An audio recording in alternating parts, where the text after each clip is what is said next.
today I was hoping we chat about, and I'm getting some guidance from you with regards to how to manage my athletes. Okay. Well, I work in the world of professional sport. I manage professional athletes. And as you know, it's 99% mental and 1% physical. absolutely. And in the world of spirituality, you all focus 100% of your energy on controlling the mind, That's right. which brings us to where we are today. That's right. So we're currently going to be moving into the IPL, and I work with a team called Kings 11 Punjab. Okay. Okay. The IPL is a high pressure time, extremely high pressure time. You know, there's so much riding.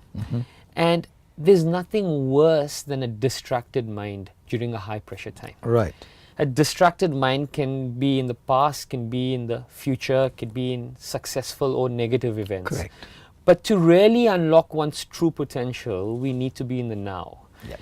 And there's probably no one better who practices being in the now than someone who's in the spiritual realm of life. Yeah. So how can you help us or help my athletes stay in the now? Or what other advice do you have for them?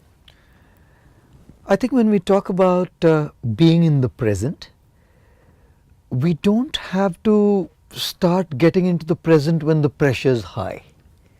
We need to start practicing being in the present when the pressure is low.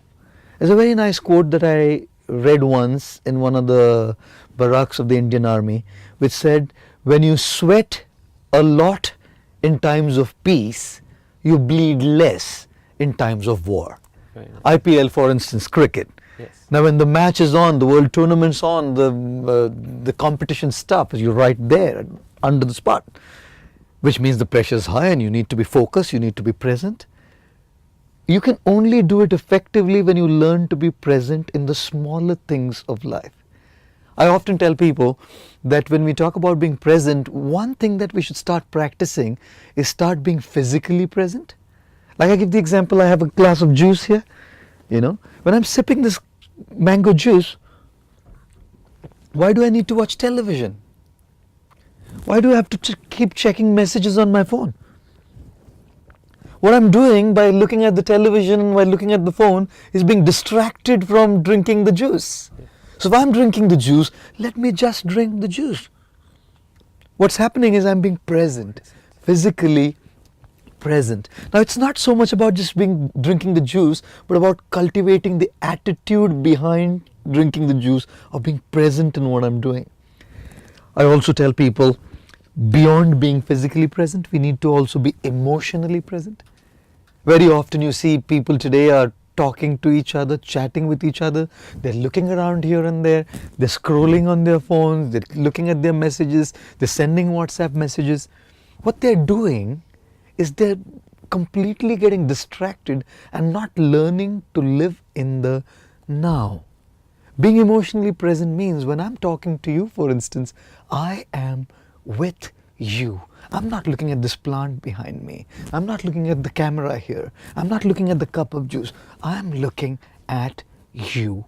I'm soaking in every single word as you speak. Now, it's not just about speaking. It's about cultivating the attitude of being present. I, as a monk, for the last 22 years, practice mantra meditation or chanting.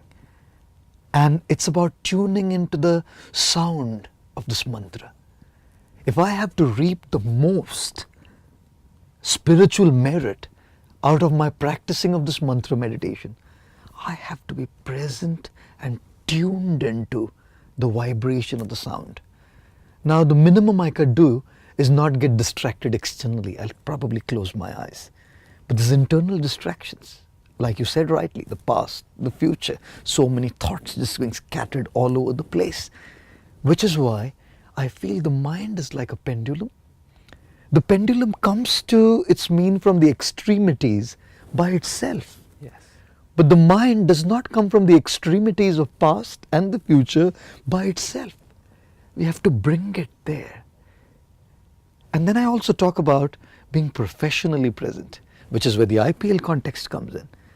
Yes. Where you have to be present, completely focused. Why are we talking about being focused and present during the final match? Let's start being present during our practice hours.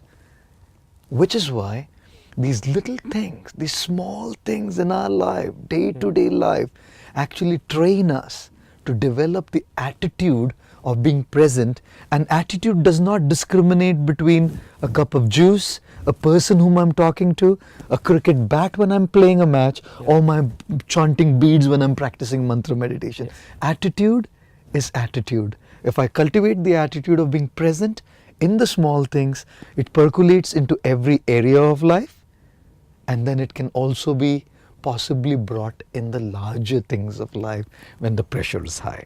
Okay. So I like that. I like how you say that attitude is agnostic of what you're doing and Sure. where you are. Sure. So the best way for an athlete to practice presence of mind is start with the simple things. That's right. Start with the simple things, pay 100% attention to it. Yes. And then when pressure is at its most, you'll be able to execute and have clarity of thought at that time. Yes, the attitude will come across. Attitude. You wouldn't have to do too much consciously. Yes. It'll come forth. Fantastic. Yeah, thank you.